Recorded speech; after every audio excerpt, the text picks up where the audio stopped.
yes, there should be changes and shifts because he has to reflect culturally and socially what is happening. What is happening and what we currently see as whatever word you decide to attribute to him, right? Right, yeah, sure.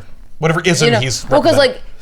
If you think about when in anime they have an older character, a younger character, the evil character, they're voiced a specific way in Japan, and when they bring it over here, they culturally set it to what we think that would sound and that would change over time. Totally. Right? So in theory, over time, yes, these characters should be making micro changes Yeah. to how they are in order to reflect the culture and society that they live in. Absolutely. You're not wrong about that.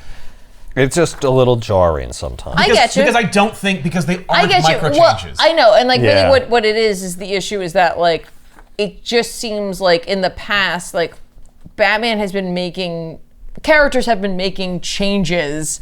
It's not limited to Batman. No, it's characters that are making changes that are frequent and coming almost out of left field and aren't really reflective of hard work and effort over time. These aren't Prince Zuko going from where he was to where he ends up being. No. You don't see the journey. It's when you get hit over the head with it and there well, it that's is. because these writers would argue that's because we're stuck in a loop because I have to write serialized fiction that never has a conclusion.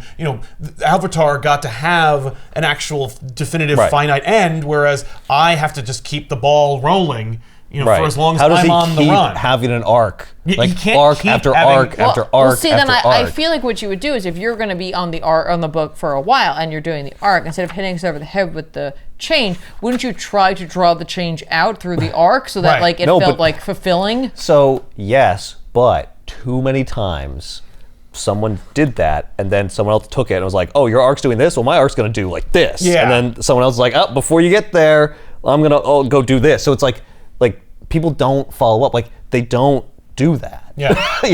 Yes, that's what it should be, and that's a lack of editorial control over the character. The reality is everyone just gets to do what they want. Additionally, it's also probably you think you're on the book for so long, they need the companies need to commit to going you're on this for this long. Yeah, you're gonna have this many issues, and then we'll revisit it. Hell or high water. This is how many issues.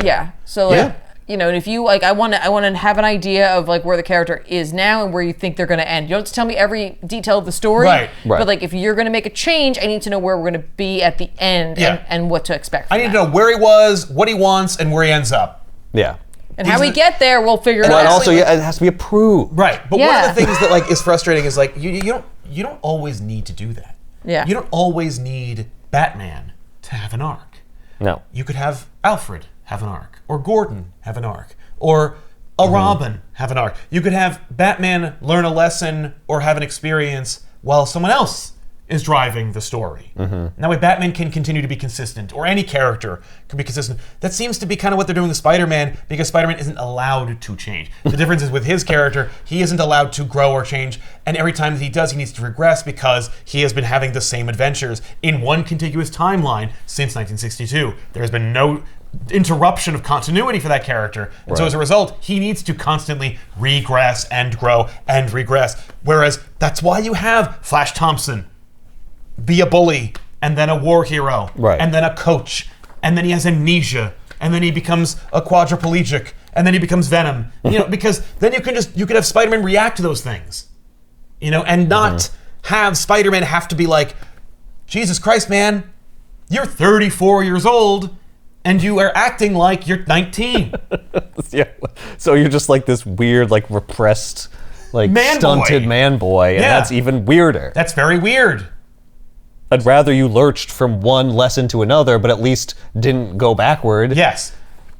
Or didn't contradict yourself. Right. It seems like, maybe I'm wrong, it seems like Spider-Man grew for a period of time and then stopped. That's right. That's exactly right. Yeah.